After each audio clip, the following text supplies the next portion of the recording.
विनी the पू को कौन नहीं जानता। सब जानते हैं कि वो बहुत ही प्यारा और मासूम भालू है जो बच्चों बड़ों सबके साथ खेलता है। खाने में उसे हनी यानी शहद बहुत ही पसंद है। लेकिन क्या हो अगर वो रॉन्ग टर्न ले ले यानी गलत रास्ते पर चढ़ पड़े, हनी के साथ खून भी खाए। तो कहानी की शुरुआत उसी अंदाज में होती है जिसे कार्टून शुरू होते हैं, जहाँ बताया जाता है कि एक बार एक बच्चा जिसका नाम क्रिस्टोफर रॉबिन था, जंगल में उसे बहुत सारे जानवर मिले थे। ऐसे जानवर जो खतरनाक नहीं थे, मतलब कि वो इंसानों के साथ घुल मिल सकते हैं। और उनकी दोस्ती क्रिस्टोफर से हो गई थी। अब उनके अंदर जो मेन था, जो सबसे मशहूर था, वो विनी द पू था और क्रिस्टोफर के सबसे ज्यादा करीबी वही था। उसके साथ उसके बाकी के 4-5 दोस्त भी थे। वो यहाँ इस काफी बड़े जंगल में रहते थे जो तकरीबन 100 एकड़ होता है। क्रिस्टोफर भी अब उनके साथ यही पर ही रह रहा था। वो लोग खुशी खुशी अपनी जिंदगी गुजार रहे थे। लेकिन वक्त के साथ साथ जब क्रिस्टोफर बड़ा होता है तो उसे अपनी पढ़ाई पूरी करने के लिए और लोगों को छोड़कर दूर जाना पड़ता है, जिससे वो लोग बहुत दुखी हो जाते हैं। अब हालांकि क्रिस्टोफर ने उनसे वादा किया था कि मैं तुमसे मिलने आता रहूंगा, पर वो कभी भी नहीं आया। तो इसीलिए वो हमेशा उसे याद करती रहती थी। क्रिस्टोफर के साथ रहने से उनके अंदर इंसानियत और अच्छाई आ गई थी। लेकिन उसके जाने के बाद वो बिल्कुल अकेले पड़ गए और तो सर्दियां भी आ गई। तो ठंड और भूख की वजह से उनकी मरने वाली हालत हो जाती है। अब उन्हें भूख से तो खुद को बचाना था, इसीलिए वो बहुत ही मुश्किल फैसला लेते हैं। वो अपने एक साथी को मारकर उसे ही खा जाते हैं। अब अपने साथी को पाने की वजह से वो बहुत ही दुखी थे और उनकी जिंदगी का ये बहुत ही बुरा और बड़ा मोड़ था। और अब यहाँ आकर उनका इंसानियत पर से भरोसा उठ गया। इंसानों के लिए उनके दिलों में नफरत पैदा हो गई, खास तौर पर क्रिस्टोफर के लिए, क्योंकि अगर वो इन्हें छोड़कर ना जाता तो इनके ऊपर ऐसे हालात आते ही ना। और उसने अपना वादा भी पूरा नहीं किया, वो कभी भी इनसे मिलने नहीं आया। तो वो लोग यहाँ पर एक साथ बैठते हैं और कसम खाते हैं कि अब हम अपने अंदर से इंसानियत और अच्छाई को निकाल देंगे। साथ ये भी कि अब हम कभी भी नहीं बोलेंगे,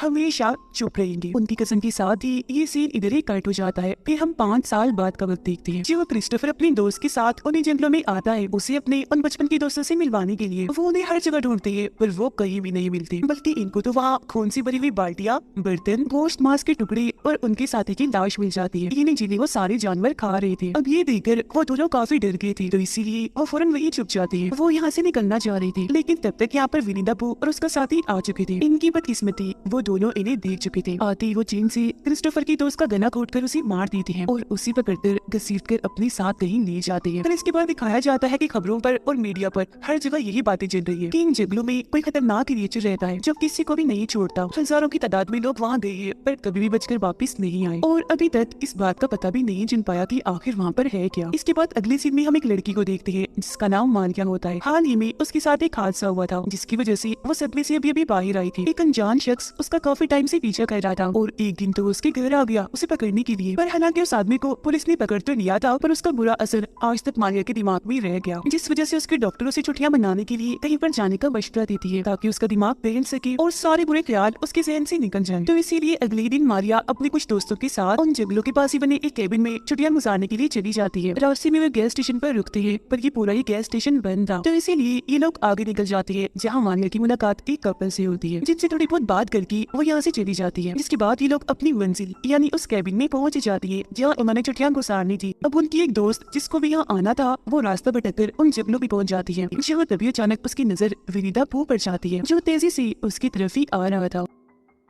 अब इंसान जितना बड़ा और इतना खतरनाक भालू देखकर वो डर जाती है और भागने लगती है, लेकिन विनी द पू उसे पकड़ लेता है और जान से मारकर उसका खून बाल्टी में भर लेता है, जिसके बाद उसकी लाश को ये सारे मिलकर खा जाते हैं। उधर मारिया अपनी दोस्तों को उस हादसे के बारे में बताती है जो उसके साथ हुआ था, जो बताते हुए वो काफी दुखी और जज्बाती हो गई थी। तब वो सारी मिलकर उसे संभालती है, तसल्ली देती है। उधर विनी द पू जाता है क्रिस्टोफर के पास जिसे उन्होंने बांध के रखा हुआ था, जिसे हर टाइम पू और उसका दोस्त काफी बेरहमी से उसे मारती रहती थी। अब हालांकि क्रिस्टोफर उनसे माफी मांगता भी है कि मुझे माफ कर दो, मैंने अपना वादा पूरा नहीं किया, और बार बार खुद को छोड़ने की भीख उनसे मांगता है, लेकिन वो उसकी एक नहीं सुनता। उसे तो पुरानी बातें याद आ रही थी जो वो उन्हें छोड़कर चला गया। ये सारी बातें याद करके वो को बहुत गुस्सा आता है, तो वो अपने मरे हुए साथी की धूम से उसे बहुत मारने लगता है। फिर वो क्रिस्टोफर की दोस्त की लाश को उसके सामने रखता है और उसकी खून से क्रिस्टोफर को नहला देता है, सिर्फ उसे तड़पाने के लिए, उसका दिल जलाने के लिए, ताकि ऐसा होने से उसे अपनी गलती का एहसास हो जाए कि उसने कितनी बड़ी गलती की थी। कुछ देर के बाद क्रिस्टोफर की दोस्त की लाश को वो फेंकने के लिए जा रहा था, लेकिन तभी उसी रास्ते में म्यूजिक की आवाज आने लगती है जो केबिन से आ रही थी और लड़कियों ने लगाया हुआ था। तो अब वो उसी रास्ते पर जाने लगता है और केबिन के पास आ जाता है। मारिया की एक दोस्त यहाँ पूल में नहा रही थी और खूब मस्ती कर रही थी, जबकि वो वहाँ आकर चुपके से उसे देख रहा होता है। हालांकि मारिया की दोस्त ने भी उसे देख तो लिया था, पर उसे लग रहा था कि शायद मेरी दोस्ती मेरे साथ मजाक कर रही है, तो इसी को नजरअंदाज कर देती है। दोबारा से इंजॉय करने लगती है, लेकिन तभी यहाँ पर पू और उसका साथी आ जाते हैं। वो उसके मुंह पर कपड़ा रख के दम घुटने लगती है और पकड़कर उसे अपने साथ ले जाते हैं। वो लोग उसे बाहर सड़क पर उनकी गाड़ी के सामने ही ले आते हैं। पू का दोस्त उसके हाथ पैर बांध कर गाड़ी के सामने ही लिटा देता है। उसके बाद वो गाड़ी में बैठकर धीरे धीरे गाड़ी चलाकर उसकी तरफ ही आने लगता है और टायर से उसका सर कुचलकर जिस्म से अलग कर देता है, जिससे बड़ी बेरहमी से उसकी मौत हो जाती है। और बस उसकी हम चीखें ही सुन पाते हैं। उसके चिल्लाने की आवाजें उसके दोस्तों ने भी सुन ली थी, तो वो सारी एक जगह इकट्ठा हो जाती है। वो काफी परेशान हो गई थी,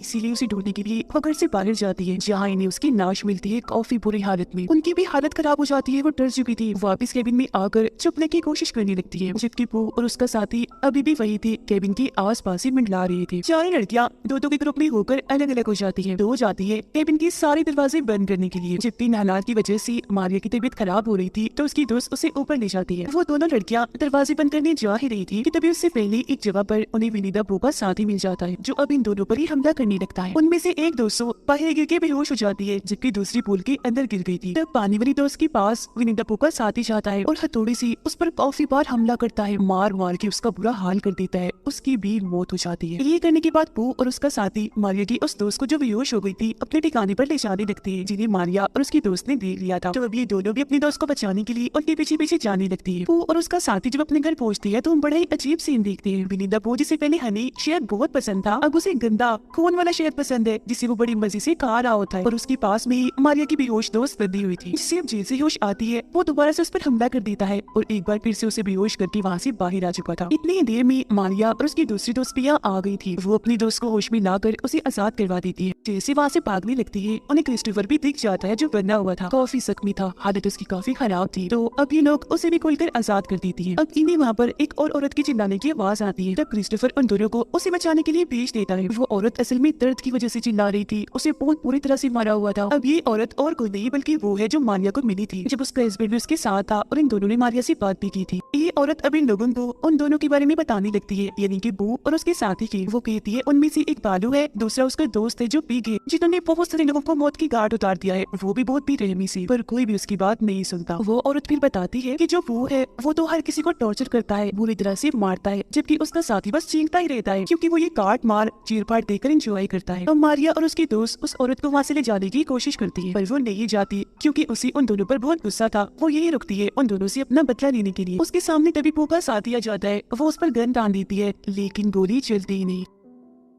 तभी पीछे से वो आकर उसी आग की भट्टी में धक्का देता है, जिससे बड़ी बेरहमी से जलते जलते उसकी मौत हो जाती है। और उसकी मौत को देखकर वो बहुत इंजॉय करती है। तीनों लड़कियों ने भी नजारा अपनी आंखों से देख लिया था। पूरी तरह वो डर गई थी, अपनी जान बचाने के लिए वहाँ से भागने लगती है। उनमें से एक लड़की पीछे ही रह जाती है, जिसके पास पो का साथी आता है, जबकि बाकी दोनों लड़कियां भाग जाती है, जिनके पीछे पो भागता है। जिसे चकमा देकर वो दोबारा से भागने लगती है, आग से डरा कर उसे दूर भगाने की कोशिश करती है। वो लड़की जिसके पीछे पो का साथी गया था, चालाकी से उसे उसकी चेन में बांध देती है और उसकी हथौड़ी से उसे काफी पीटती है, बहुत मारती है, ताकि वो सारे लोगों और अपने दोस्तों की मौत का बदला ले सके। वो उसे लगातार मारती ही रहती है, जिससे वो मर तो जाता है, लेकिन तभी उसके पास पो आ गया था। अपने दोस्त को मरता हुआ देखकर उसे बहुत गुस्सा आता है, इसीलिए वो उसके मुंह में चाकू घुसा देता है, जिससे उसकी भी वही मौत हो जाती है। मारिया और उसकी दोस्त भागकर सड़क पर आ गई थी, जहाँ इनके सामने एक गाड़ी भी आ जाती है, जिसके अंदर 4 लोग बैठे हुए थे, और ये दोनों काफी घबराई हुई थी। उनसे मदद मांगती है, उन्हें समझाने की कोशिश करती है कि वहाँ जंगल में इंसान जैसा भालू है, बहुत ही खतरनाक इंसानी में सबको मारता जा रहा है। लेकिन जाहिर सी बात है उनकी बातों पर यकीन उन्हें नहीं आता। लेकिन तभी वो लोग जब अपने सामने देखती हैं तो उनकी होश उड़ जाती है, क्योंकि विनीता बो खतरनाक बुरी तरह आकर उनके सामने खड़ा हो जाता है। वो लोग अपने छोटे मोटे हथियार लेकर उसका सामना करने के लिए जाते हैं, उसे काफी मारती पीटती है, और इस सब से उसे ज्यादा फर्क भी नहीं पड़ता। वो अब इन 4 लोगों को अपने गेम का प्लेयर खिलाड़ी समझ रहा था, और किसी गेम की तरह ही एक एक करके उन्हें मारता जा रहा था। ये देखकर मारिया और उसकी दोस्त और डर जाती है, और उन लोगों की गाड़ी में बैठकर पो को उड़ाने का सोचती है, लेकिन कोई भी फायदा नहीं होता। उल्टा वो उनकी गाड़ी के ऊपर आ गया था, और दूर उनकी गाड़ी भी क्रैश हो जाती है, जिससे दोनों लड़कियां बेहोश हो जाती है। मारिया को जब होश आती है तो वो देखती है कि वो उसके दोस्त को गाड़ी से निकालकर घसीटकर अपने साथ ले जा रहा है। वो उसे फिर गाड़ी के सामने लाकर अपने हाथों से उसका सर ही जिस्म से अलग कर देता है, उठेड़ देता है, फिर उसके सर को गाड़ी पर फेंकता है। और यहाँ पर हमें झलक दिखाई जाती है असली खतरनाक विनीता बो की। अब मारिया की भी खैर नहीं थी, वो भी बचने वाली नहीं थी। वो उसे मारने के लिए आगे बढ़ता ही है कि तभी वहाँ पर क्रिस्टोफर भी एक दूसरी गाड़ी लेकर आ चुका था। वो गाड़ी से पो को ठोकर 2 गाड़ियों के बीच में फंसा देता है बुरी तरह। उसे लगता है कि शायद पो का खात्मा हो गया है तो वो मारिया को संभालता है, लेकिन वो